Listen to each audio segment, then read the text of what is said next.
In a bid to give housing a better architectural value, one of the key players in Nigeria's housing sector, Nigerian, has introduced a new building installation facility called the Kelsey Clad. The managing director of Nigerian, Mr. Frank Lebris, at the product launch in Lagos, described the Kelsey Clad as high-quality building accessory with unique features missing in other clad solutions. What you can see here is actually quite amazing, I must say. One of the leading solution providers in Nigeria's construction sector, Nigerian, launches a unique clad product called the Kelsey Clad brand. L-A-D. Kelsey Clad. It's set to be an all-round application for state-of-the-art and premium quality building. For innovative design on new facades. Kelsey Clad offers humidity resistance, durability, and dimensional stability. Reviewing the Kelsey Clad, the head of project installations describes the solution as a premium quality fiber cement board which offers rare value. It has all the benefits that other boards of its class would lack, especially from other suppliers. Some of these benefits include its impact to water, impact to fire, resistance to fire, resistance to termites, resistance to weather. It also has other benefits. And now it's time to take a look at the variety of displays of the Kelsey Clad. The idea of this Kelsey Clad launch is to bring to you something that can take as well as someone. What advantage does this product have above other clad solutions? It is the products that we look forward to revolutionize the construction of buildings. It's a product to improve a facade of a building like our offices or a house. So I would say it's a really very innovative product, and now it's for the upper end market. One of its biggest advantages is the fact that you can repaint it or retexturize it, meaning that if you're tired of the color, or perhaps you've left that facility to another facility and somebody else inherits that facility, the person can retweak the color and take another color.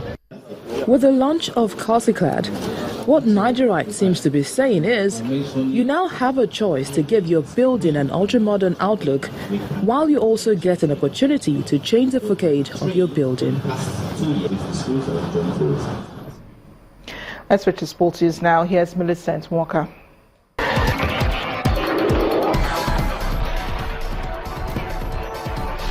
On sports news, once again, emphasis has been placed on quality coaching for the development of any sport. At the International Tennis Federation National Level 1 Coaches course in Lagos, participants were given a practical understanding of tennis and how to educate players. Our sports correspondent Austin Kunapwan has more. Coaching is very important. In fact, it is a major requirement for any athlete that wants to achieve sporting success. Tennis in Nigeria is developing and is sustaining the momentum under the guidance of the International Tennis Federation. They've put together this ITF National Level 1 Coaches course. Watching and listening with keen interest, these tennis coaches are learning the practical aspect of the sport. Even mother and child are part of the class. We have no other way to go. We have to apply the modern teaching methodology. This is an ITF National Level 1 Coaches course. And for this year, this is the first one. And we continue to work on our coaches so that we can develop their teaching techniques. Hilda is from Ghana, and she believes there's a long-term benefit for Africa when coaches are empowered. The government should focus more on tennis. It's been so long, it's been lesser known sports. It's high time we give the soccer, especially the male soccer, we give them an excuse and feed more into tennis. Nigeria is blessed with talent, but why is the country still struggling to impress internationally? Former Nigerian #1 player Destiny Da Silva told me that if coaches have good understanding of the sport, that problem will be solved.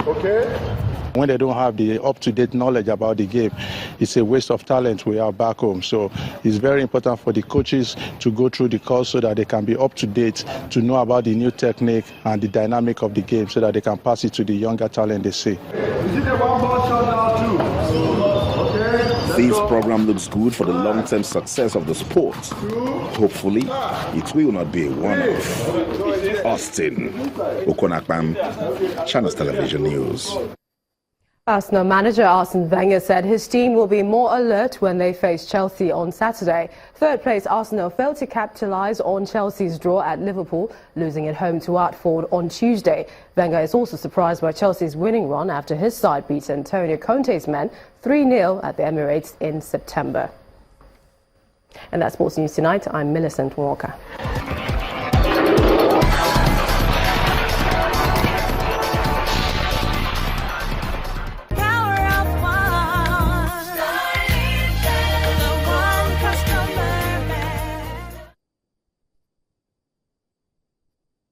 The Trump administration has revoked at least 100,000 visas following the ban on 7 Muslim-majority countries in the Middle East and Africa. The figure was reported by the Washington Post, which quoted a government attorney at a federal high court hearing in Virginia. Attorney Erez Roveni from the Department of Justice's Office of Immigration Litigation announced the staggering number after Judge Lenny Brinkema pressed for the number of people who were detained and sent back from airports. This comes despite an order from some of the U.S. federal judges to border control officials not to detain or deport travelers who had previously been authorized to enter the United States. I'd like to take you to our breaking news now. The Nigerian police force authorities, have asked the organizers of the anti- and pro-government protests over the economic condition of the country scheduled for February the 5th and 6th to shelve the plan. In a statement signed by the police public relations officer, Mr. Jimo Moshood, the police authority explains that it took the decision following intelligence reports that some groups are planning to use the opportunity to cause mayhem in the country. As a result, the police say, quote, that Innocent Idibia and his group are hereby advised strongly to shelve their planned peaceful protest and demonstration in the interest of peace and security, that the other opposing groups are equally advised strongly to shelve its planned counter-protest demonstration in the interest of peace and security. It says although the police recognize the constitutional rights of every citizen to assemble and move freely in any part of the country, it is also cognizant of their constitutional responsibilities of taking any proactive security measures in the interest of public safety, order, public morality, or public health. And the main news again, the Nigerian police force have asked the organizers of the anti- and pro-government protesters in the country over economic conditions scheduled for February 5th and 6th to shelve their plan. A statement signed by the police public relations officer says that it took the decision following intelligence reports that some groups are planning to use the opportunity to cause mayhem in the country. That's the news at 10 tonight. Thank you for watching. I am Amarachi Ubani. Good night.